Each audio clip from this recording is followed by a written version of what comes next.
Welcome to the Wicket.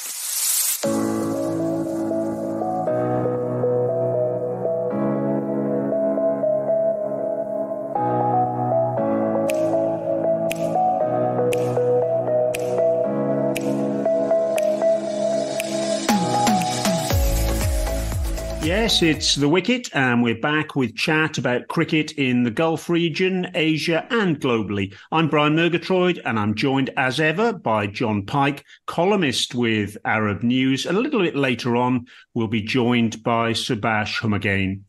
So what have we got for you this time? Well, we've got the latest, of course, in the ICC Cricket World Cup. We've got the result of the ICC sub-regional qualifier that took place in Doha and ended last week, and also the result of the International League T20 development tournament in Dubai in the UAE. So we'll look at that because, of course, that is the forerunner, the precursor, if you like, to the major tournament, the ILT20, that will take place in the UAE in January and February of next year. So first of all, we'll get cracking straight away with the ICC Cricket World Cup.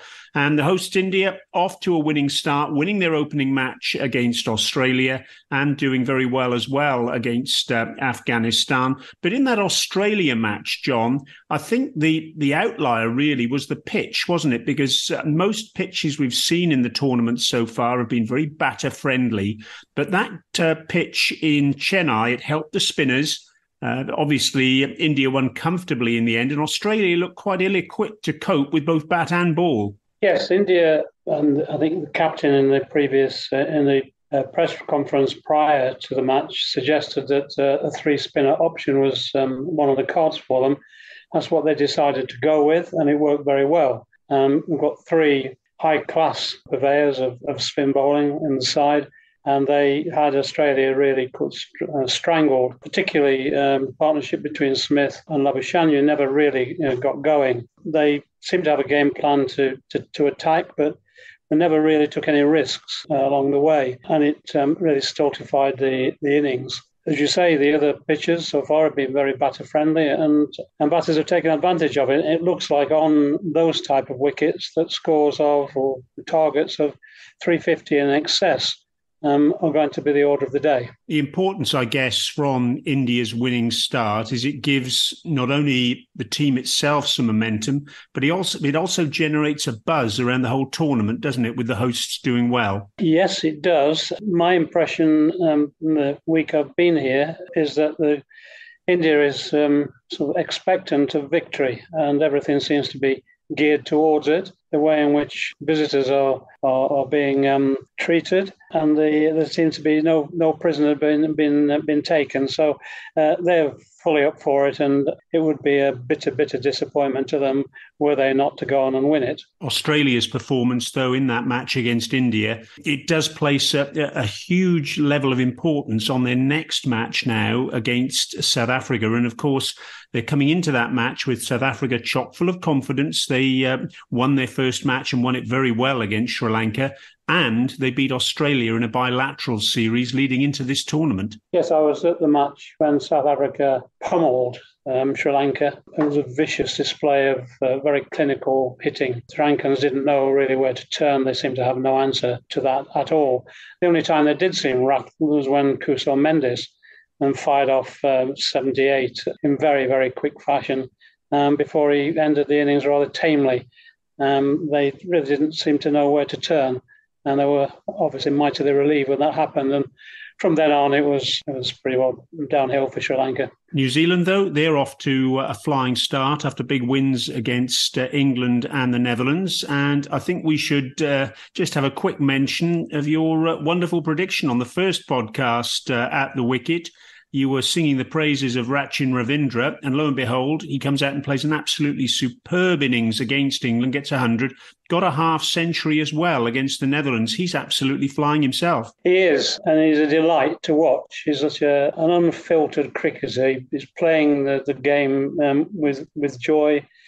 Clearly, his teammates love him. I was really quite impressed by the way that Devon Conway guided him through the latter stages up to his century.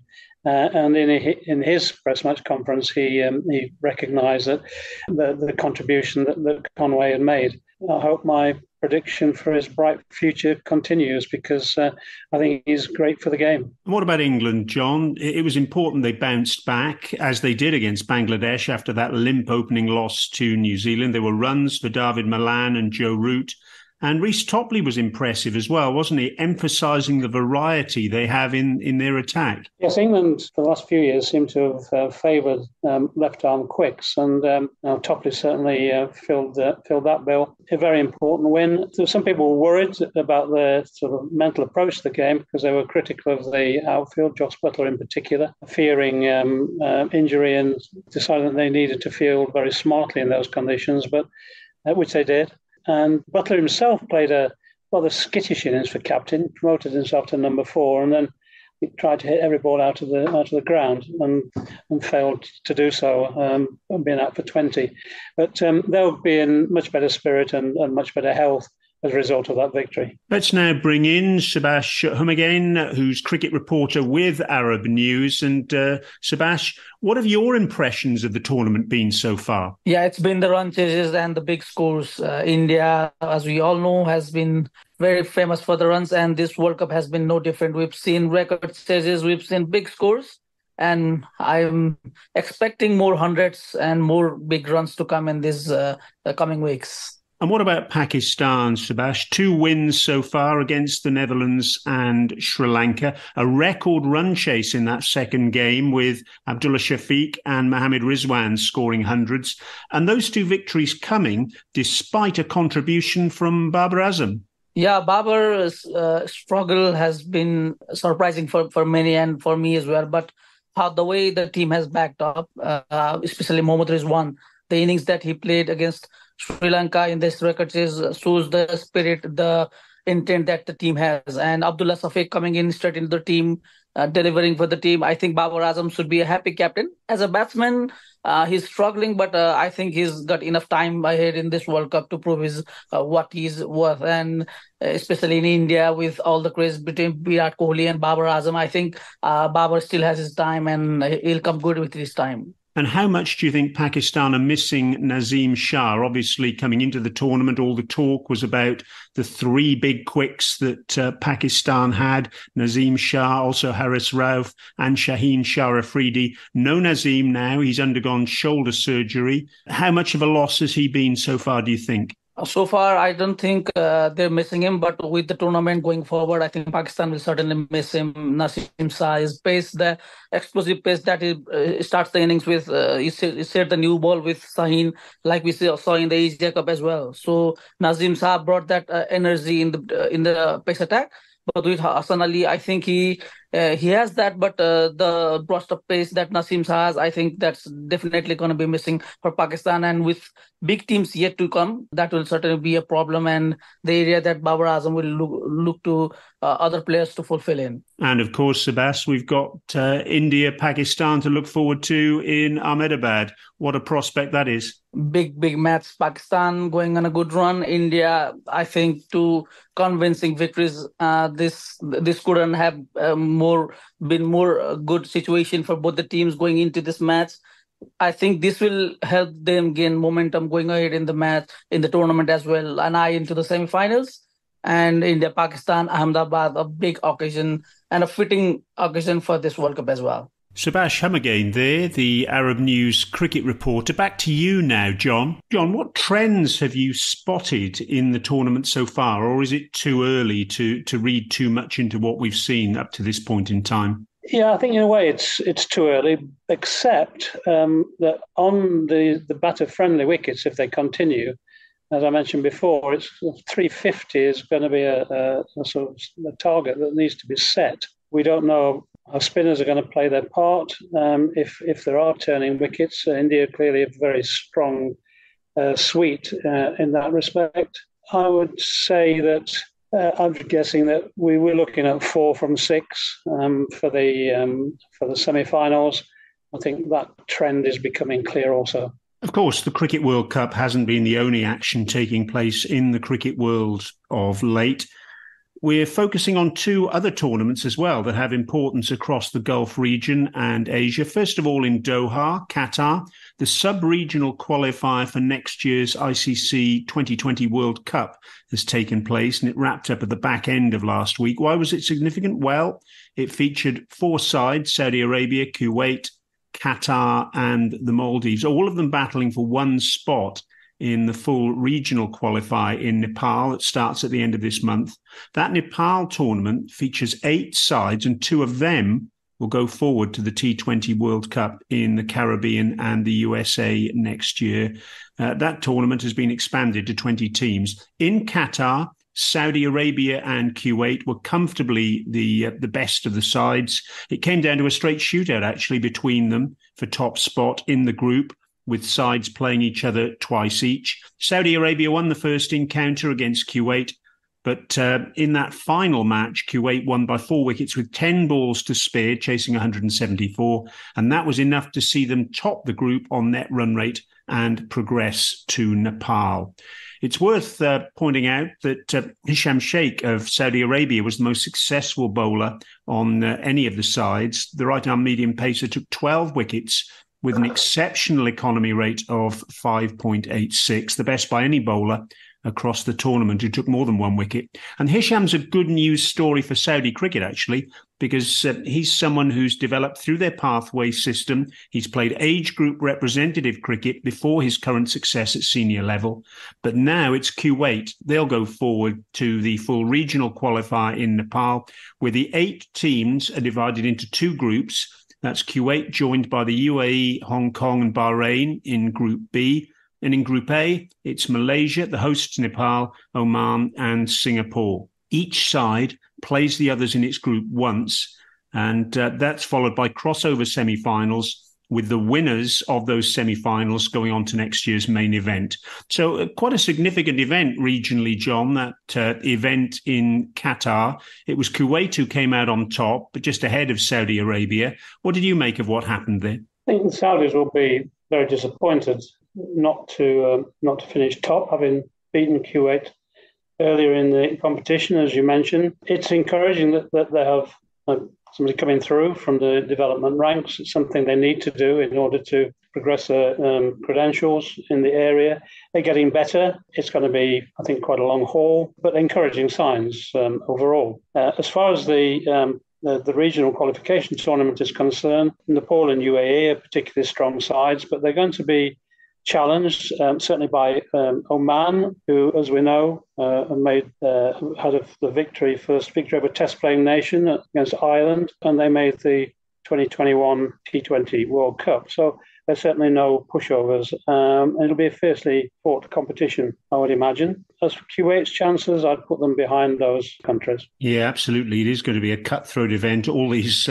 qualifying events involving associates and affiliates invariably are. Meanwhile, in the UAE, the ILT 20 development tournament wrapped up at the ICC Academy in Dubai on Tuesday evening, the 10th of October. It featured 6 teams of UAE qualified players, or soon-to-be qualified players, and the goal for all of those players was to put their names forward through performances so that the 6 ILT 20 franchises would consider them for spots in their squad lists for the second season of that tournament that's due to get underway on the 19th of January next year.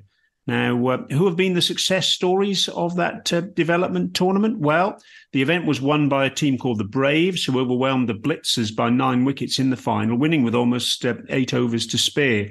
But that was almost secondary to the individual performers who will be hoping they've done enough to catch the eyes of the franchises who were either present or watching the action on streams provided by the ILT 20. And there'll be a draft coming up later this month to see who goes where. The standout batter was Asif Khan. He made 96 in the final from just 47 balls, and he finished the tournament with 383 runs. That was more than 100 than the next highest run aggregate, and he scored them at a strike rate of close to 150. That was exceptional. And with the ball, the top performer was Asif Khan's teammate, actually, Haider Ali, He took 15 wickets at an economy rate of just 6.81, and crucially, that included 4 for 11 in the final. Asif Khan, quite well known, of course, he got a 100 in no time at all in Nepal earlier this year. I think it was 42 balls, actually. That was in one-day international cricket. What's your takeout from that ILT 20 development tournament in Dubai, John? Well, I would think that Asif Khan's name is going to be on everybody's lips in the Emirates as a result of that performance in the final and in the competition as a whole. And you also mentioned Hyder Ali, who's standout bowling figures. So those are the two top performers. So there have been some notable performances, and those are the people who we'll be hoping that they are going to be looked upon favourably when the final drafts for the ILT 20 comes around. Yes, a total of 11 UAE players have been retained by the franchises following season one, and that means there are 13 spots up for grabs to be determined. So we, of course, here at the Wicket will keep you up to date on who's going where once that draft has taken place. But that's what's happened. Let's look ahead now to what the next week or so has got in store. And I guess, John, it'll be all eyes on India against Pakistan. That's the blockbuster to come on Saturday. It certainly will. There won't be a seat in the house. I don't know how many millions are going to be glued to their televisions. Already the anticipation is rising. India, to me, look as if they're getting stronger and stronger. Pakistan, of course, had a record run chase against Sri Lanka, generated really by a superbly experienced innings. Well, she was under pain from Mohammad Rizwan, century from Shafiq to bolster the batting, which to me looks a little bit on the weaker side, particularly compared with India. But we shall see, as we've discussed before. Pakistan have the capacity to surprise everybody when least expected. And what matches will you be going to over the next week, John? Right, my next one is a return to Dharamshala, where I'll be picking up on South Africa v the Netherlands. And after that, it's going to be Australia and New Zealand. But I shall be keeping very close tabs on it all whilst I'm in India and getting round and talking to people within the game. Well, it promises to be continuing to be fun and games there in India. John, thanks very much for joining us as ever. It's been a pleasure to chat with you. And thanks to all the listeners for joining us at the Wicket. We'll be back soon with more cricket chat from the Gulf region, Asia and worldwide. Please don't forget to like, subscribe and comment on what you've heard wherever you get your podcast. We'd love to hear your feedback and let us know if there's anything you'd like us to feature in future episodes. For now, though, this is Brian Murgatroyed along with John Pike and also Subas Humagain, thanking you for listening, and we look forward to your company next time.